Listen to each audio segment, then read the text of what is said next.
வணக்கம். நாம் தமிழர் தலைவர் பிரபாகரன் வாழ்க. எப்படி இருக்கிறீங்க? எலெக்ஷன் நெருங்கிக்கிட்டே இருக்குது. ரொம்ப ரொம்ப நல்லா இருப்பீங்கன்னு நினைக்கிறேன். எல்லார் கையிலையும் காசு ரூபா 2 ரூபா இல்ல 2000-ல இருந்து 5000 ரூபா, 5000-ல இருந்து 20,000 ரூபா. மக்கள் உங்களோட மதிப்பு எவ்வளவு தூரம் உயர்ந்துகிட்டே இருக்குதுன்னு பாத்தீங்களா? நல்லா இருக்கு இல்லையா? ஓகே, எல்லாரும் சந்தோஷமா இருங்க. வச்சிருக்க காசை வச்சுட்டு சந்தோஷமா இருங்க.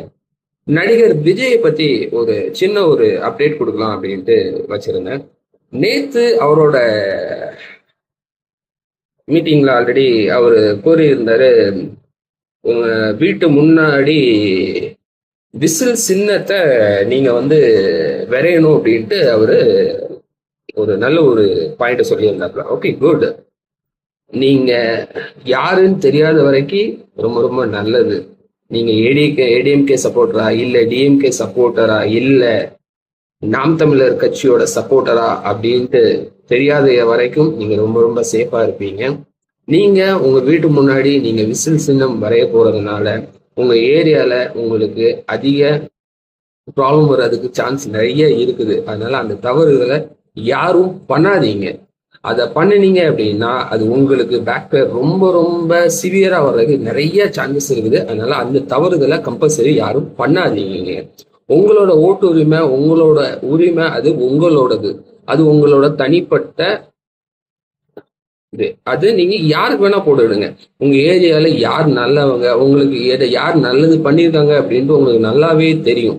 இன்னொன்னு, அரசியல் புரிதல் முதல்ல நல்லா புரிஞ்சுக்கிடுங்க. அரசியல் புரிதல் கொஞ்சமாவது கொஞ்சம் கொஞ்சம் கொஞ்சம் கொஞ்சம் தெளிவோட அந்த எந்த ஒரு இதையுமே நீங்க அலசி ஆராய்ஞ்சு நீங்க உங்களோட வாக்குகளை செலுத்துங்க. அதனால இவன் விஜய் சொன்னா அப்படிங்கிற அந்த ஒரே ஒரு காரணத்தை தாண்டி நீங்க வீட்டு முன்னாடி அந்த விசில் சின்னத்தை நீங்க வரைய போறதுனால அது சஃபர் ஆக போறது உங்க அப்பா அம்மா.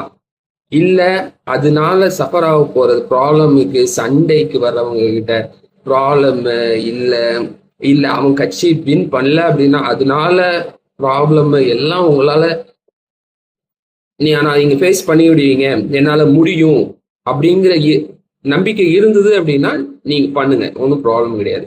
பட் அந்த நம்பிக்கை இல்லை அப்படின்னா பண்ண போகாதீங்க. நிறைய பேருக்கு அதோட புரிதல் தெரியாம அந்த விஷயத்த சீரியஸா எடுத்துட்டு நீங்க அந்த விஷயத்த நீங்க பண்ண போவீங்க. ஆனா விஜய் சொன்னது முற்றிலும் தவறுதலான ஒரு புரிதலற்ற ஒரு செயல். புரிதல் இல்லாதவங்க இதனால என்ன ஆகும், நம்மளை நம்பி இத்தனை பேர் மக்கள் இருக்கிறாங்க இல்லையா, அவங்களுக்கு என்ன ப்ராப்ளம் ஆகும், புரியுதுங்களா? அதனால அந்த தவறுதலை தயவு செய்து செய்யாதீங்க. அவரோட அரசியல் பார்வையை கொஞ்சம் உற்று நோக்கி பாருங்க. அவர் எதுக்காண்டி அரசியலுக்கு வந்தாரு, எப்படி வந்தாரு, அதெல்லாம் கொஞ்சம் தலை கொடுத்து காது கொடுத்து கேளுங்க. தலை வேண்டாம், காது கொடுத்து கேளுங்க, கொஞ்சம் புரியும். ஓகே, அதனால அந்த தவறுதலை தயவு செய்து செய்யாதீங்க. Okay, by.